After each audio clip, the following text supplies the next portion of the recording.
Hello everyone, a good Erev Shabbos. Davening with the Haftorah of Parshat Bamidbar, dedicated to the loving memory of Lucy Maya and Reina D. Zichronam Livracha, and to the success of all our soldiers fighting, and of course to the speedy return of all our hostages, hopefully well and hopefully healthy. In this Haftorah we find not one, not two, but three connotations that have to do with the wedding between us and God.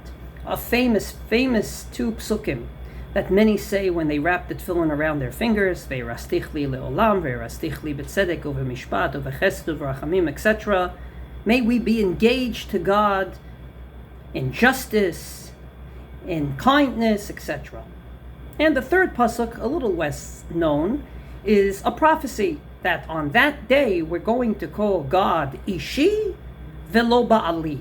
We will call God my wife and not my Baal.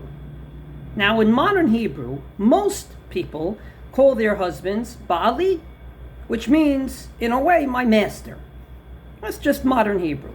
However, in the last few years, there have been many, mostly people with a little bit of a feministic twist, that are makbid to call their husbands Ishi.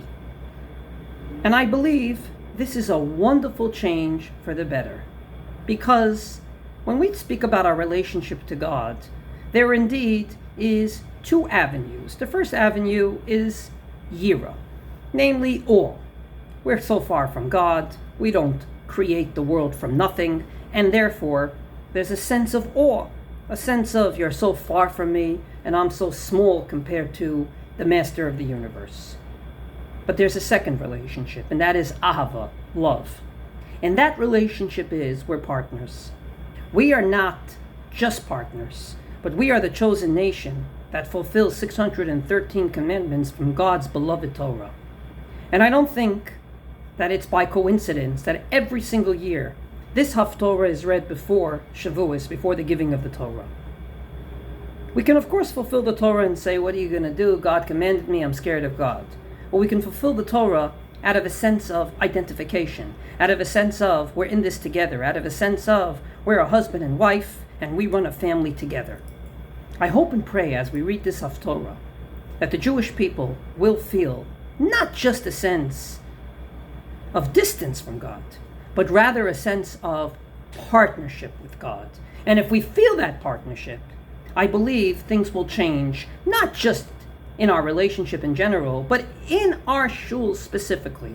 How many people do you know come into shul and say, where would you like me to sit? When do I stand? When do I sit? I don't know. I don't ask. I just do what I'm told. It's a totally different relationship if you come into shul and you ask, why do we stand? Why do we sit? Why should I sit here and not there? And if indeed you get satisfactory answers, I can promise you, your davening is going to be not just out of a sense of, I have to do it, but rather out of a sense of, I'm in a partnership. I'm in a partnership with God, and I have to do what I can in order to ensure that the world continue to function. I pray, and hopefully God listens. Wishing everyone a Shabbat Shalom. Wishing everyone that as we go into the week of Shavuos, we go into this week not just out of a sense of yira, of fear, and of awe, but out of a sense of ahava, of partnership and love with God and with His Torah.